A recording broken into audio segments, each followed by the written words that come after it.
Capitol Hill is getting a facelift, and if Republicans have their way, there'll be an even bigger renovation inside the building after November's elections. The Republicans in Congress are angry at President Obama. Well, haven't they always been?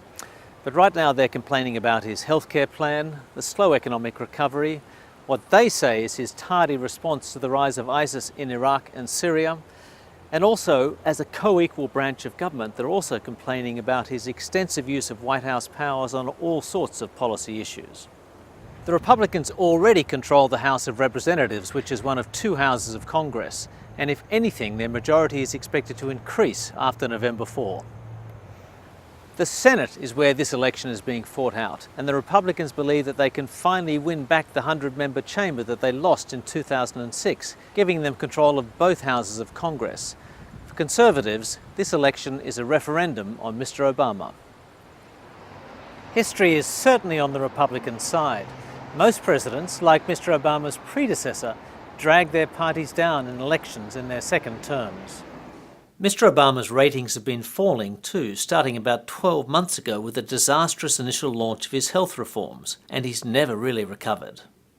But first, the Republicans have to win 6 Senate seats off the Democrats, which is not as easy as it sounds. They haven't dislodged that many Democratic senators in a single election in more than 30 years. The Republicans already have 3 Democratic Senate seats in the bag: West Virginia, South Dakota, and Montana.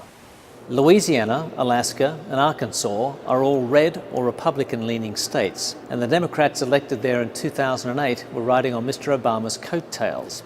They're vulnerable now, even if incumbents like Mary Landrieu are playing up their good old boy characteristics to make up.